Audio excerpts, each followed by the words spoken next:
Good morning mga kabiyahe TV. Andito tayo sa dagat, sa tabing dagat. Dito malapit lang dito sa amin.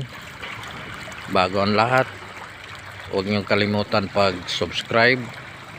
Pindutin niyo yung notification bell para updated kayo sa mga video ko.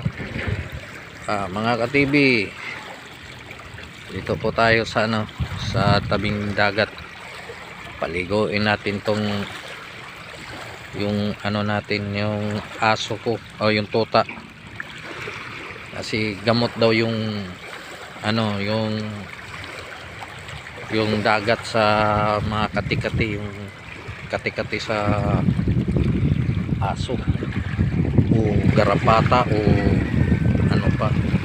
Ayan, kasi yun daw ang sabi din nila. Subukan natin para malaman kung totoo ba o hindi.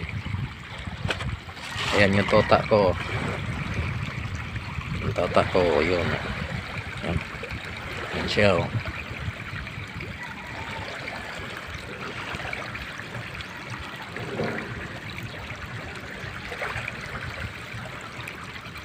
Ngayon, ihagis natin siya doon sa sa pangalawa na to niyang hagis ko eh.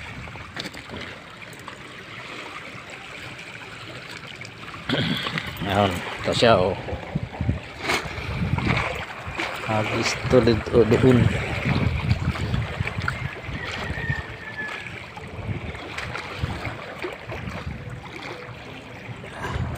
Ito sa malalim-lalim.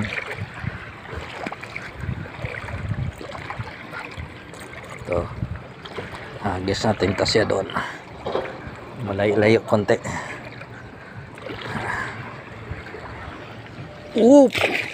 Ayan siya, langoy siya, lagay siya. Ayan, ayan, ayan.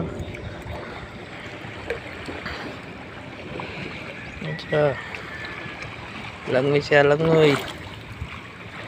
Ayan siya, guys. Tama na siya.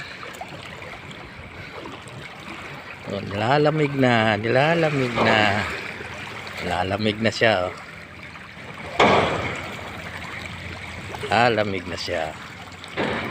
Ngayon iuwi na natin siya doon sa bahay niya.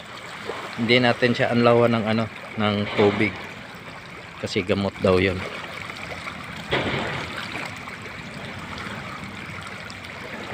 Maraming salamat sa panood ninyo. Huwag niyong kalimutan pag-subscribe Biyahero TV, at i-like na niyo at saka i-share, mag-comment kayo para malaman ko kung saan nakarating tong video na to. Maraming salamat.